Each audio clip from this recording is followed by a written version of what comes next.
Hey guys, what is up? It is Sabrina here and welcome back to another video on my channel. I'm going to be talking about the pros and cons of exclusively pumping. The reason I want to create this video is because when I was trying to decide whether to switch to exclusively pumping or not, there was a lot of questions I had, there was a lot of concerns.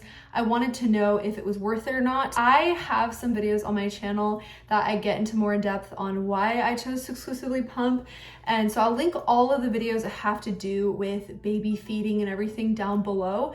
And also the playlist that I have all my mothering videos on, so you guys can check that out. I breastfed my baby for I would say like 2.5 months and then exclusively pumped for around 4 months. It was a journey for me. I definitely spent a lot of time pumping and learning all the tricks of the trade and everything like that. And I actually want to film a video in the future on exclusively pumping tips that I have for y'all. For whatever reason you want to know, this is for y'all to just learn a little bit more about it. I am going to be talking about in this video specifically exclusively pumping, meaning that this is the only way your baby eats. Personally, I had a pretty good experience with pumping. I know some moms that absolutely hate it. These are just my personal opinions on what I think are the pros and the cons. It could be different for you. It depends on the person. This is just me speaking from my experience. So let's get into the pros. Okay, so the first pro is that anyone can help feed the baby or babysit them. And this is a really nice thing to have. I know some moms who were pumping and they were able to just leave some bottles in the fridge with their babies, take their pump with them wherever they wanted to go, or overnight someone was caring for their child while they just had to get up and pump and that's it. So it really depends on how you do it, but it is really helpful to be able to hand the baby to somebody to help them feed, whether it's the father, the child, or just family or friends wanting to help out. This is not me hating on breastfeeding moms whatsoever. I wish I could have done it and it would have worked out, but it just didn't for me. But I do have to say that this was definitely a pro in my opinion to have people to help you feed the baby. The second pro is that you can see exactly how much your child is eating. So in the beginning when I was breastfeeding, I wasn't sure how much she was eating. She was very, very thin. She wasn't gaining weight very fast. I was kind of concerned. I noticed that once I started bottle feeding her, she started sleeping through the night. She was a lot less cranky. She built up a lot more fat in her body.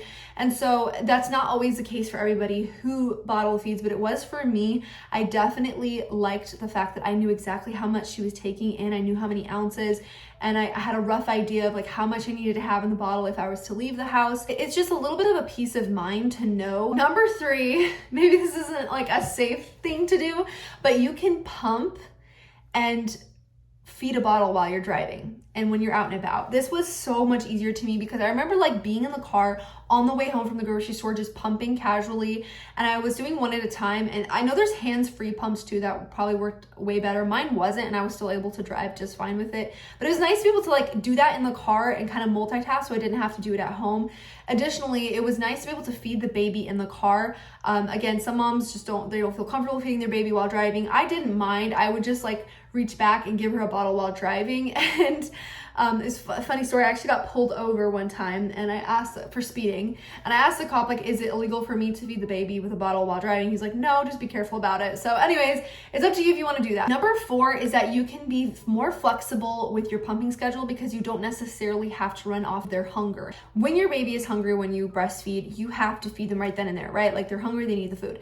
Well, how it is with pumping, if you can get ahead of the baby's hunger in a way so that you have bottles prepared. That way you can choose whatever pumping schedule you want, whether that's every 2 hours, every 3 hours, every 4 hours, depending where you are and what you want to do.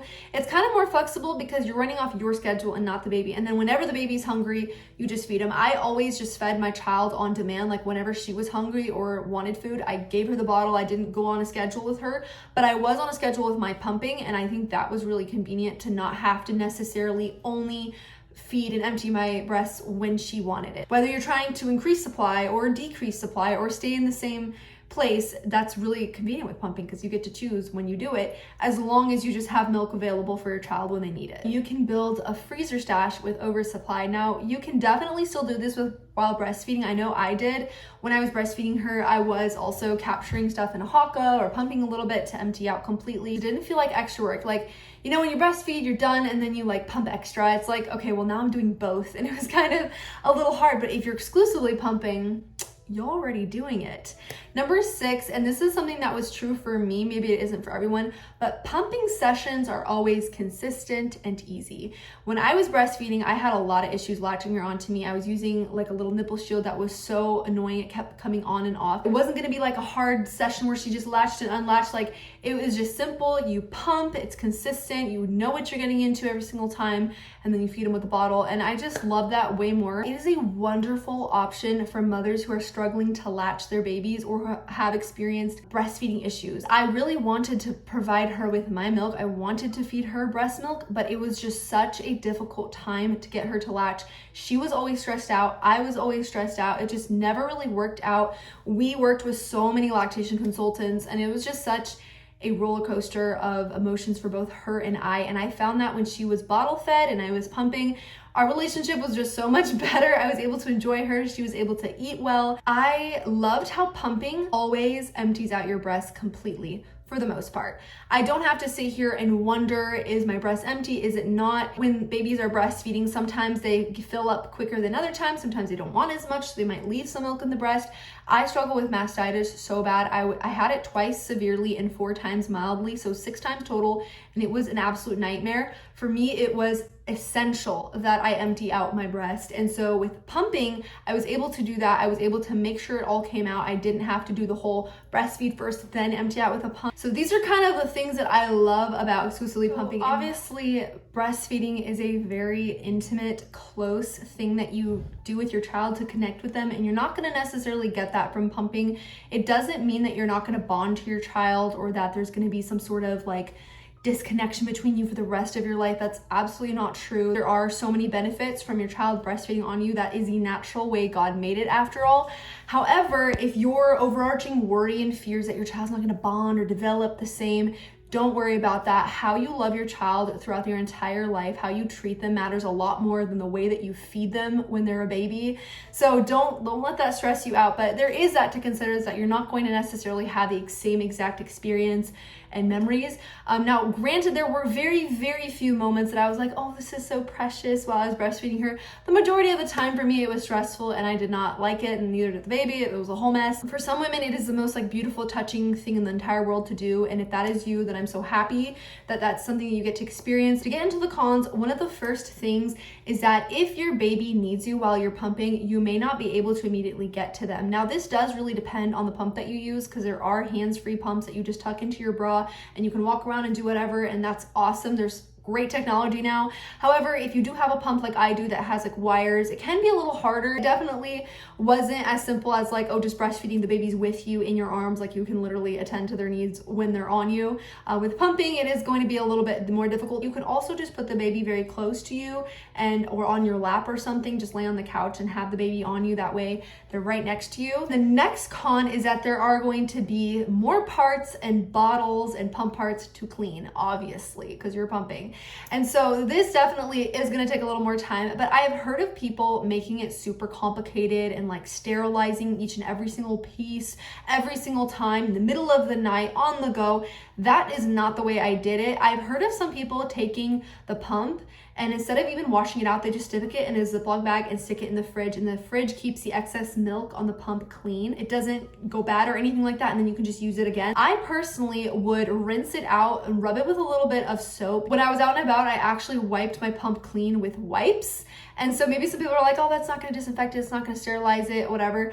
I never experienced any problems with that. As long as you get all the milk off there and you wipe it clean, you shouldn't have bacteria growth. Just make sure that you thoroughly wipe it all clean. And then at the end of each day, I would just toss them in the dishwasher. And that's why I recommend having multiple bottles, multiple pump parts.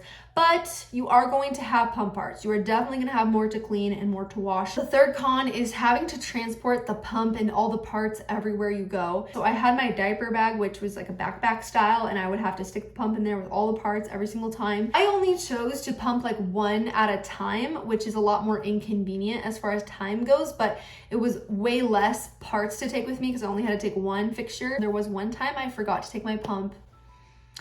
I can't describe to you the terror I was feeling, because I was like, no way, I'm out and we're about for like a couple hours, hour from home. What am I gonna do? It was really scary. My boobs started to really get uncomfortable. So I recommend that you always keep like a manual pump, like a cheap little manual pump in the car at all times, just in case you do forget it.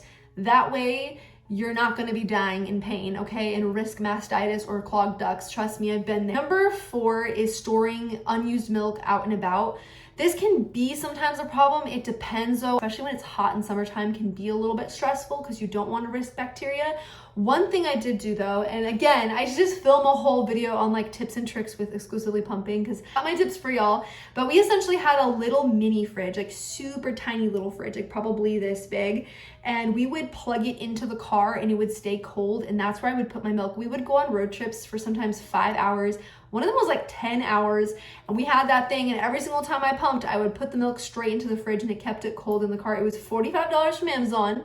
So very affordable, and this is like my favorite tip. Every time I mention a con, I'm like trying to give you guys a solution for the potential con, but that's just because I really liked pumping and I don't think the cons are really that bad, but there are some things to consider. The baby's saliva isn't going to be getting onto the nipple, which studies have shown can affect your milk.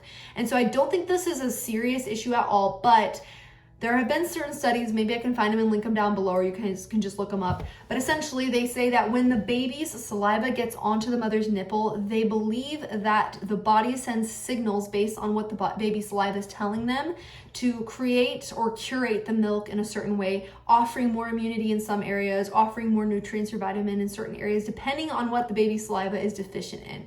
So I don't know exactly if that's true or how accurate those studies are or anything like that, but that is something that I did consider. I'm like, well, it makes sense because the baby's mouth isn't going to be directly on your body. And I do believe God created the body to be able to respond to the baby's needs and create milk for the baby. So while you are creating breast milk with pumping, it might not be as tailored, I guess I would say, to your child's needs. And I didn't stress myself out too much about that because my baby was just fine. She was healthy. She's getting breast milk and it was good for her. But those are some of the potential cons to consider. I definitely think they're worth noting. And like I said, for majority of these cons, I can find ways around them, or, just not as much of a problem for me, but it depends on you. As long as you're feeding your child, this is what mainly matters. And people are going to argue to the death about how to do that and what you should and shouldn't do. I personally don't think it's worth attacking and biting and devouring each other over how we feed our child, whether that's breastfeeding or pumping or formula feeding. I'm not saying that exclusively pumping is better than breastfeeding or the other way around. I just did not have a good experience with breastfeeding, so I found a lot of things with pumping to be so much better for me. Anyways, guys, I hope you enjoyed, and I will see you in the next one.